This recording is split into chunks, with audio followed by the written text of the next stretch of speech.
Jobs. Steve Jobs went to university to read computer science. What did I know in the course called calligraphy? You know what calligraphy is? The art of writing in, beautiful fonts. It was in calligraphy class he got the idea to start Apple, not in computer science class. So that is the power of having a well-rounded education, not just facing one corner. Let students have a well-rounded education. So let's go back to what an economy is. In an economy, we have 4 types of people. And this is why the body of Christ, many people are struggling. And when I see people struggle, it pains me because you don't understand. Nobody should be poor in this country. I'm saying it. I'm sure you are surprised. I'm not saying you should be rich. Nobody should be poor. If you want to be rich, that is a personal race. If you want to be wealthy, that is a personal race. But nobody should be poor. Now, what is poverty? Poverty is your inability to afford your needs. Emphasis on needs. Poverty is your inability to afford your needs. Now, what are your needs? We have 4 needs. We have housing, we have shelter, we have food, we have clothing. These are the basic needs of man. So when you are struggling to eat, you are poor. When you are struggling to pay your rent, you are poor. When you are struggling to put clothes on your body, you are poor. And 110 million Nigerians are in that situation. I don't know if there's anybody in that situation here. Now, the second class of people is the middle class. I'm trying to be fast now. The middle class are people that can afford their needs without stress. The middle class are people that can afford their needs without stress. That is the middle class. Now, the fourth class is the third class is the rich. Who are the rich? The rich are the people that can afford their wants without stress. So a rich man wants to buy. Now, a want is something that, is something higher than a need. For example, clothing is a natural Nigerian attire. But if I'm a rich man, I may want to buy Gucci or Salvatore Ferragamo or Fendi, and I can spend $5,000 on a t-shirt. I'm a rich man, and I can do that without stress. A normal man may want to buy a car, and you can go for a Tokumbo car. But a rich man will say, no, I cannot drive a Tokumbo car. I want a Range Rover or a G-Wagon. And he brings out 50 million to buy a G-Wagon. That is a rich man.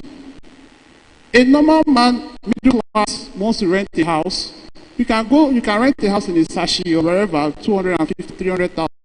A rich man will say, no, I want to go and live in Lekki or Ikoyi, Boyle Drive, 100 million. That is a rich man. You can afford your wants without stress. Now, who is a wealthy man? A wealthy man is someone that can now help other people afford their wants and needs. That is the highest level. Where you are so rich that you can afford your wants and needs, and you can now help other people too in affording their own wants and needs. That's the highest cadre in the financial circle. Now, the economy of the world is designed that everybody should be in the middle class. That is how the economists have designed the world. That everybody should be in the middle class. Irrespective of the government of your country, irrespective of anything, you should be in the middle class. Economies, the way economies are designed, economies are not designed to make you rich. You have to understand this. No economy, including the Nigerian economy, is not designed to make you rich. If you want to be rich, it's a personal decision.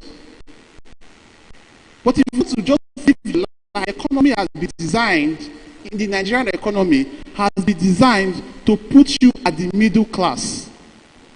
According to economic theory, nobody should be poor. And I'll tell you why. Now, Africa, especially Nigeria, has a big problem.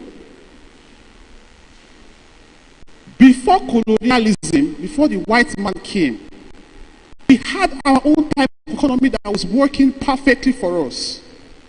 It was called a subsistent economy. And what is a subsistent economy? A subsistent economy is an economy that is ruled by a king, which we had before the white man. We had the Yoruba kingdoms. We had kingdoms everywhere. And in that kingdom, as long as you are a member of that kingdom, you are given land. True or false? Every family in that kingdom is given land. This was how the African economy was designed. It was not fancy, but it worked perfectly. Every member of, no matter how small, even all of us till today, all our families, go to your village, you have land. True or false? Everybody has family land. From that family land, you can plant what you will eat, and then the surplus, you will take it to the marketplace and will sell. So in the old African economy, there was no poor person. And it worked perfectly for Africa. There was no poor man because everybody had land. Then secondly too, those people that did not want to farm were trained as hunters. Then those people that did not want to hunt, they were part of the king's guard, were trained as soldiers. So everybody in the old African economy had something to do.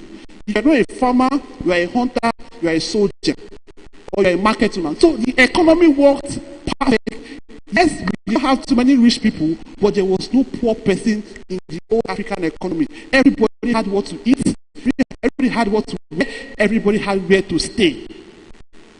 It was not fancy, it was not like this, it was not as beautiful as this, but there was no poverty.